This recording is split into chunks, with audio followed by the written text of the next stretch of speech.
Welcome to another episode of Positive Solutions for Life. This is Peggy Meyer. Today's guest is Risa August. She's an author, speaker, Gestalt practitioner, and patient advocate. Risa has been living with a pituitary tumor and rare disease for over a decade.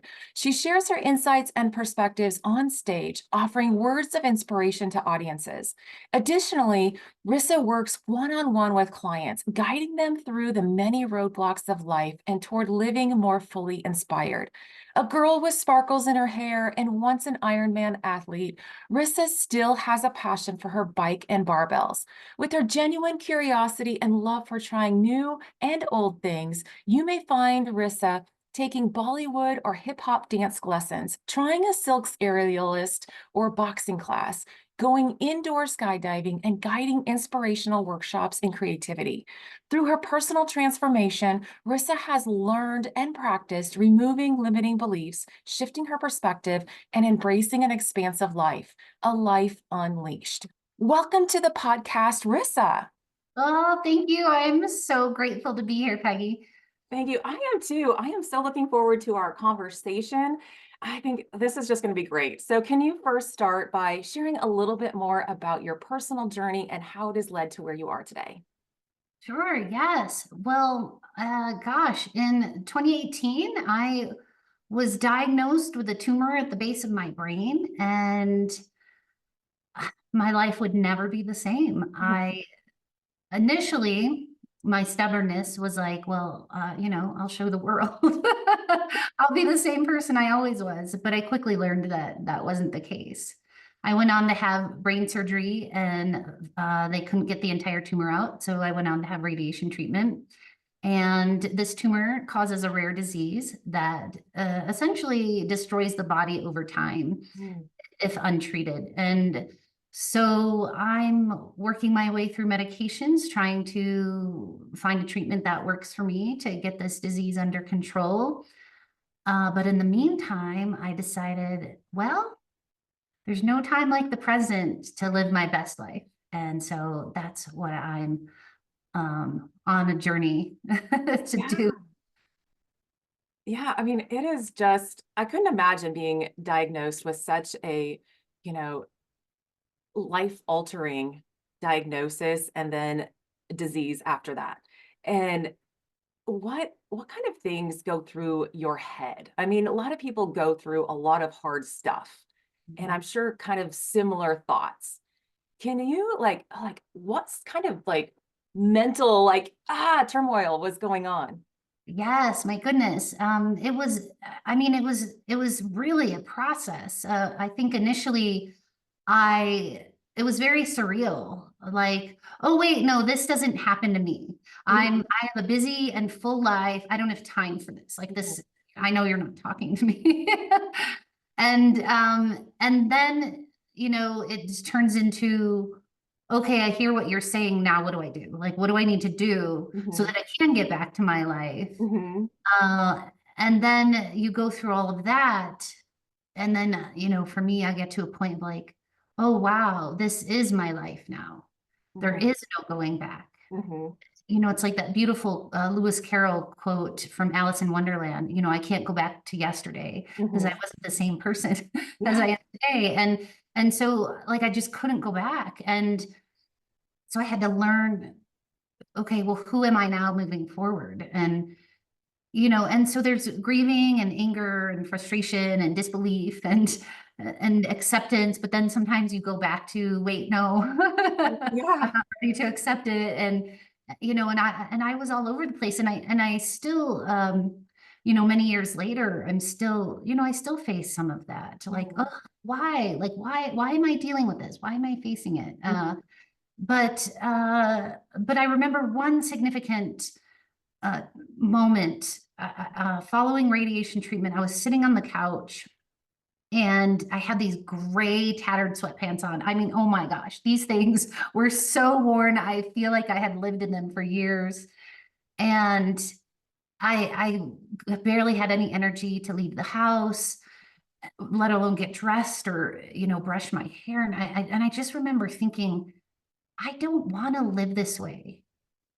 I want to live. and live fully and big and better than before. And I don't just mean like having things and accomplishing things. Like I want to be a better person. Mhm. I had so much more compassion for other people going through illness. I had so much more patience and, things, like I said, I was never going to be the same. And Mhm. so my whole perspective changed. And so I made the conscious decision to live. I was going to live and it was going to be amazing. That's awesome. Like, I mean, you switched that. Did you do some like, I mean, I'm looking through your bio and it's just like, like fun stuff. Like I wouldn't even like think of trying, like, skydiving, whatever the Silks aerialist is, I'm thinking it's some sort of, I don't know, circus thing. I don't know. Yeah, you And got it's it. just so, I mean, did you do any of that stuff before, or any of that stuff is that in your head before, or just live life bigly? Let's just, try new things that just came out of wanting to live. I love that word bigly. That's awesome. I'm going to use that. No, that's a great question because before, and I describe this a lot in my memoir, but before my diagnosis, I was very rigid. I did everything perfectly. I was an endurance athlete. Anything I did was very intense and hard and challenging, and it was going to be harder than what most people did, Mhm. uh, and that even carried into my life of like my home had to be perfect and any kind of event or party I put on, everything had to be perfect. And I had to present myself perfectly. And my marriage had to look perfect. And my work and my career, I had my own very successful wedding and event planning business. And I had to be the best at it. And I couldn't make mistakes. And oh man, and if I did, I'd beat myself up for weeks and weeks and, sometimes months. And so, but I didn't stray from that life. Like, this is what I did, this is who I was. And Mhm. there was no going outside of the lines or the container that I Mhm. created for myself. Mhm. And after diagnosis, all that changed. I am like, I'm coloring outside the lines and going everywhere. Like, I love it. Yeah, I mean, I think sometimes I hear other people that have like a life altering kind of, situation that comes up, whether it was near death or, a severe hard diagnosis or anything like that. They're like, oh, they like have this questioning of how they lived before and like, I don't know if I really want to live that way. And now it's just like it maybe 180, maybe a 360 shift. But I like how he's like color outside the lines because I could just picture, everything just perfect in its place. And now it's just like, okay, we don't get bad grades for coloring outside the lines now. So, so Right. what is the most fun things that you have done since living more fully? Oh my goodness. Well, where do I start? I mean, I'll start with the kind of like the things that might seem small, but they're actually really big. Like I started going to the theater more and I took an improv class, which it was terrifying for me. And like I said, I've taken several different types of style of dance classes. Mhm. And indoor skydiving, I didn't think I'd love it. And I actually really love it. And I've tried axe throwing and kickboxing and um, anything new. And then ultimately, I rode my bike from Canada to Mexico down the Pacific coast. And I also just got back from a bike ride. I biked across northern Spain. Oh, wow. And I don't know if I'd say it was fun, but I embrace all the experiences I have in life because I get to be alive, which means I get to experience the gamut of emotions, the gamut of feelings and experiences, Mhm. and I'll take them all. Yeah. Yeah. I mean, you speak a lot and I'm sure people have come to you as like, how did you make that shift? I mean, that's like a big shift. And then, because I'm sure there's like a lot of roadblocks and fears and stuff that come through your head. Obviously, you talked already about, oh, the various emotions that came in, as you got your diagnosis and what to do. But what what kind of like limiting factors have you been able to move through in order to do what you're doing now? Oh, yes. Well, let's go back to that moment on the couch in those Mhm. tattered sweatpants. It wasn't just physical challenges I was facing. So again, I was extremely detailed, organized wedding and event planner. And I was having some cognitive issues and memory issues. And for example, I'm a very fast typer. And I would type like I normally type. And then I'd look at the screen and it was like garbled, like it was all different letters and numbers. And so like my mind wasn't connecting to my body. And so had to start being really focusing and start being very diligent on tasks that used to be nothing to me, Mhm. tasks that I perhaps took for granted. And I remember being in that place of like, oh my gosh, if I can't do this anymore, I can't do that anymore. Like, who am I? And when I made this conscious shift to focus on, well, okay, if I can't do that anymore, what can I do? And I created this mantra. I took the word can and I Mhm. took each letter in the word can. I created this mantra, capable, able, now.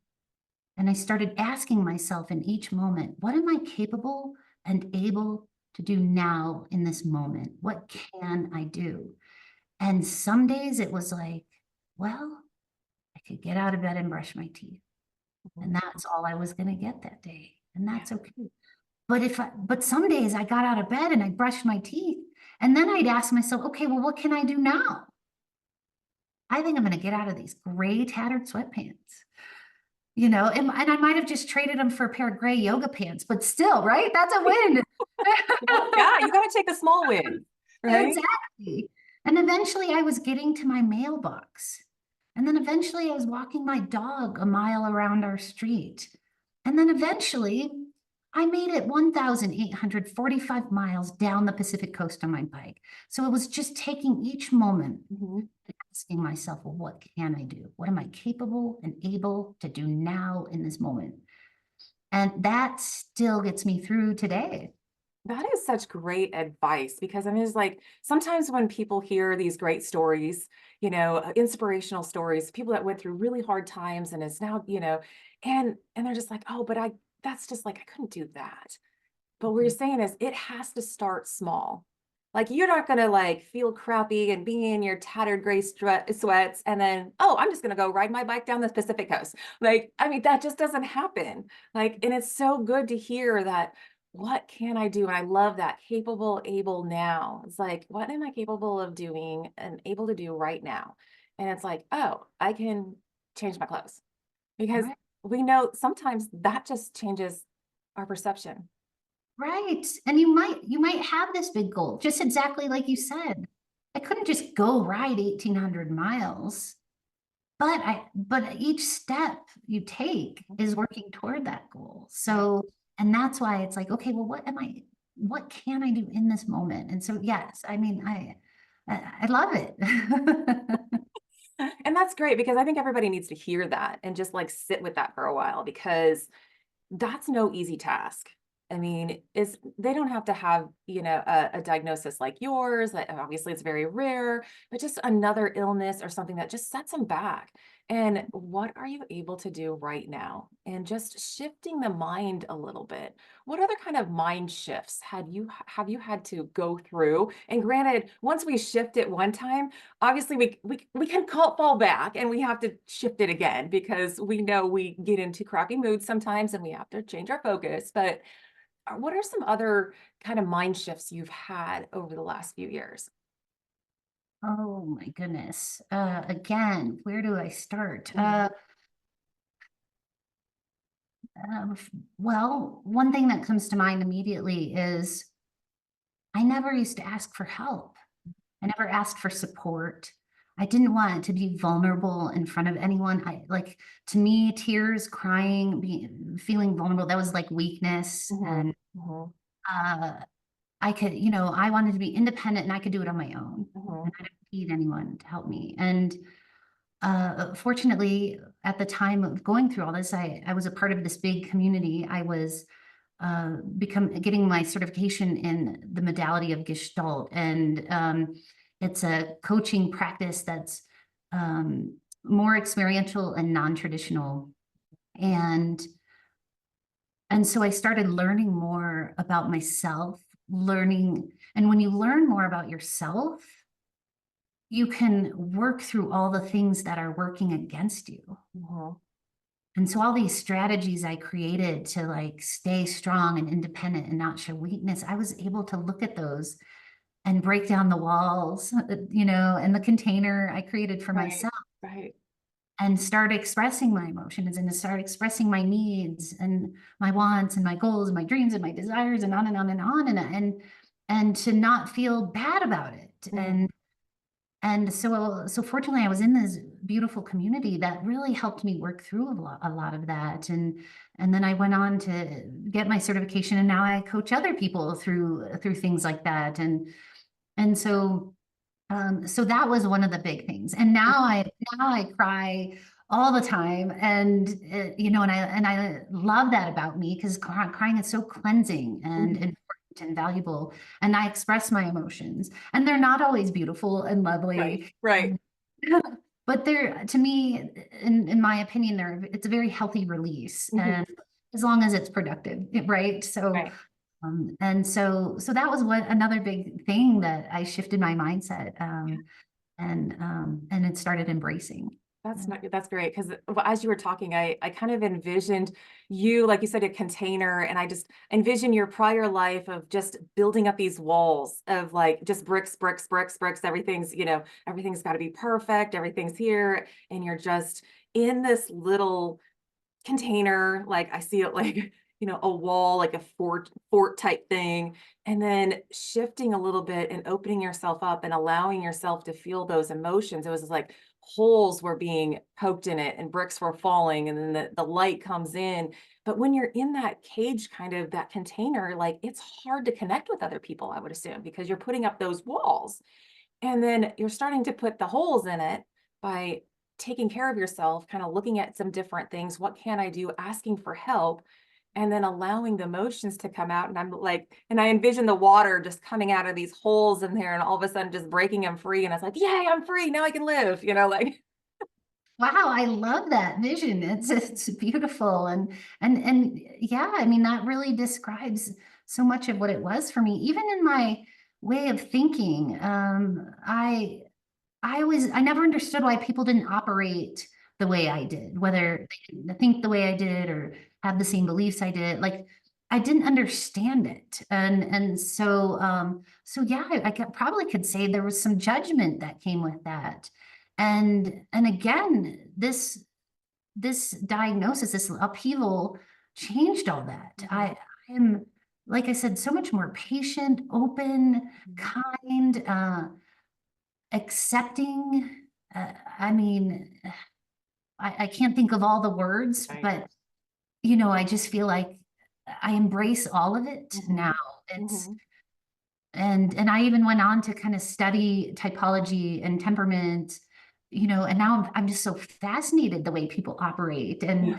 and it's brilliant, and I learned so much from other people, and so my list goes on, and how Mhm. that mindset and perspective has changed, and how like I said, I feel just so full and more expansive. Right, right. And that's just great. That's great. I know you touched on your memoir, which I'm assuming is the book behind you there, if those of you that can watch this video on YouTube. But so can you tell a little bit more about that? Yes, well, shortly after the couch incident in the gray tattered sweatpants, I pulled out that bucket list of mine, all the things I've ever wanted to do or try. And I've always wanted to write a book. It's been on my bucket list for probably a couple of decades. And I finally was like, this is the story. Mhm. This is the story. And so I began writing, and then all of a sudden I decided I'm going to do this thing. I'm going to ride my bike from Canada to Mexico, and it's going to be this big comeback and this soul healing journey for me. And it ended up not being exactly or maybe anything like I had anticipated, but it was better than what I had planned and Mhm. anticipated. And so I went on to write my journey called The Road Unpaved, Border to Border with a Brain Tumor and a Bike. And it's about that 6 week long bike journey down the Pacific coast and all the characters that were in my story, all the people I met, um, and all the experiences I had. And it also overlaps with my diagnosis and what was going on in my personal life as well. Mhm. And how the road really became a metaphor for life. Mhm. Because the road kind of, I mean, I think of it symbolizing a journey, and it can wind around, it can circle, you can just stay, you can just do the roundabout or go Yes. around the block. Or you might go somewhere and it's a dead end. I mean, there's so many metaphors that you could put in with that road. Can you share like maybe a experience that like, oh, that was not a great experience on my road from Canada to Mexico? Or do you have like a great one that's kind of memorable that you really enjoy?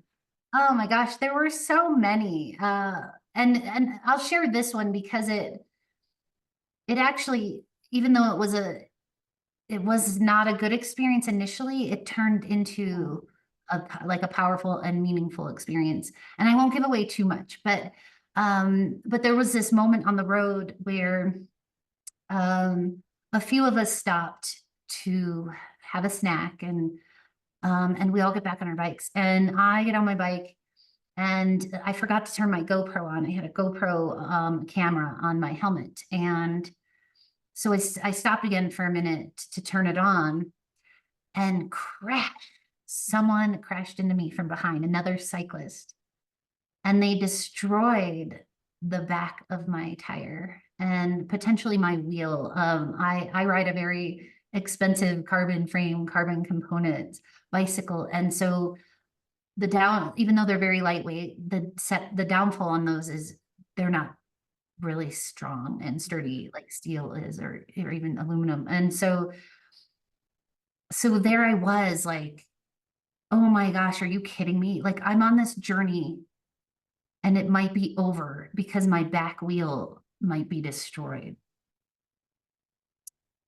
And again, I won't get into detail, but kind of the group joined in and things happened, and I made it to the next destination, and it kind of changed things. It changed things for me and my perspective on myself and all those things. And so it actually turned into a very important experience. Mhm. Though in the moment, man, I was digging deep to be in a place of calm. But man, I was really frustrated. I and bet. and so, but again, it was a very valuable experience to have. So And yeah. I think that's a key to like for all of us to remember is that we create the meaning of an experience. So initially, it could be really crappy. It could be devastating, but give it a little bit of time and reflection, it could turn into this great thing. Oh, And it could be a blessing. I love that, Peggy. Yes, absolutely. And that's, I call my tumor a gift now. Hmm. And I feel emotion coming around that because Yeah. I like me way better. I love who I am becoming Yeah. because it's an evolution, and I'll continue to evolve until I leave the planet. So I I really, to me, it really is a gift. Yeah, and I think that that shows, and for people, listening and watching this, is that we all have these experiences that we put in the crap bucket. Like, that was really crappy. And we hang on to the negative emotions around it. And we keep pounding it in our brain saying that was a bad experience.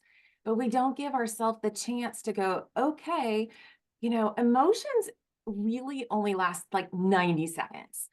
And then they turn into feelings when we just keep ruminating over them over and over again, and we can like make those last a lifetime. So if we choose to just like, whew, that was bad. Okay, now what? What can I do? Like if we go back to that, what am I able to do right now? It's like, okay, I can shift. I'm going to take a break. But then, okay, how else could I view this? And now it's just like it opened you up to this new fun life that you would have never probably thought you would do.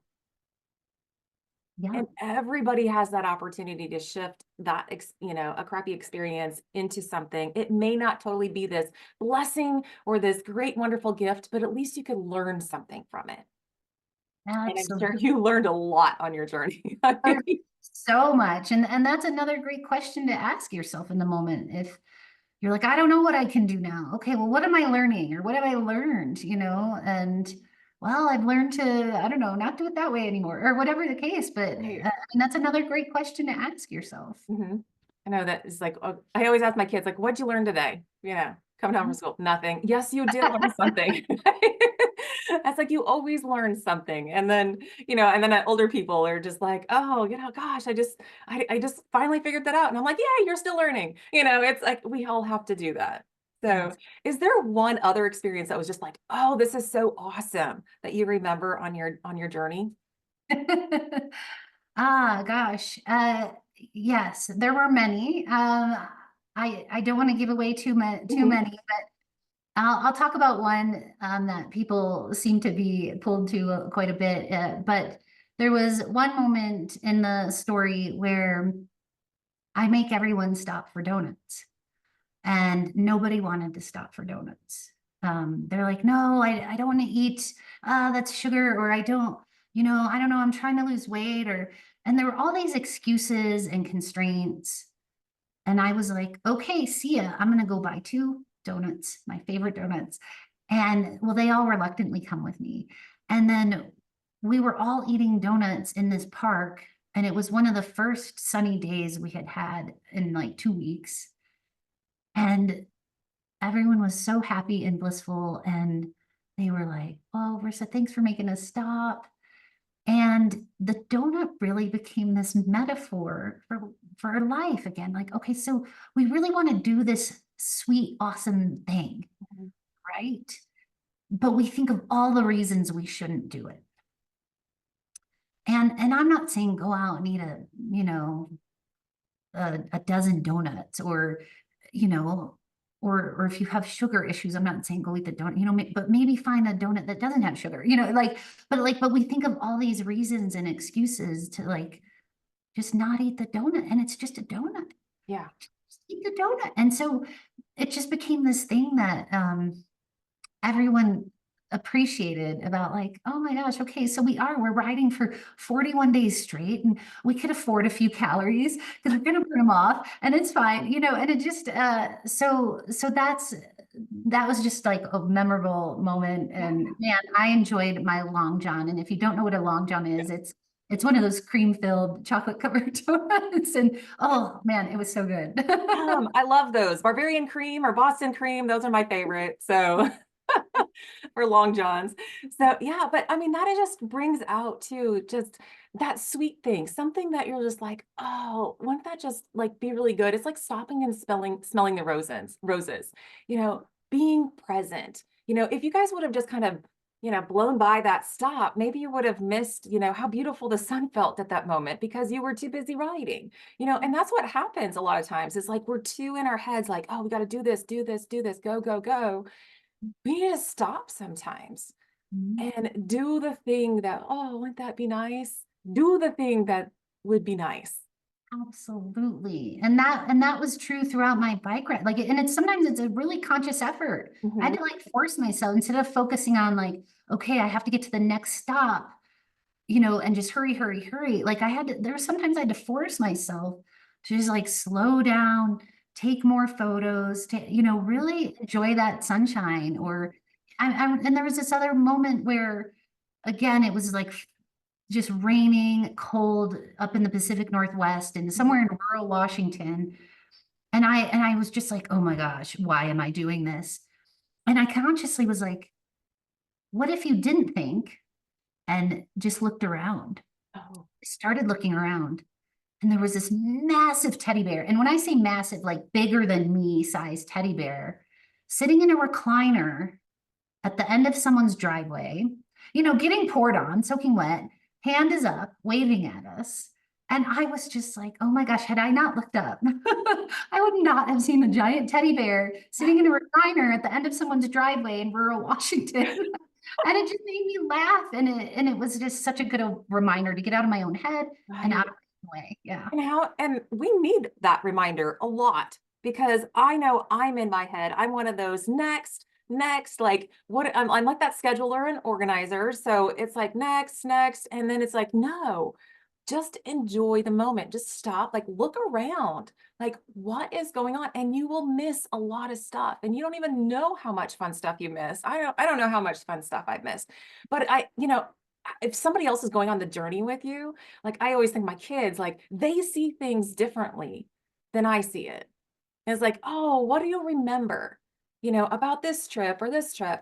And they'll point out the little things. Like, oh, you remember when we were hiking and it started raining and then we went to this, pancake place and it was just pouring and we had hot cocoa because we were cold. And, I mean, like, that was Uh, the best thing you remember. I just like, oh gosh. and it, And it sounds dreamy, right? When you explain right, it that way, I'm like, oh my gosh, that sounds lovely. But in the moment, yeah.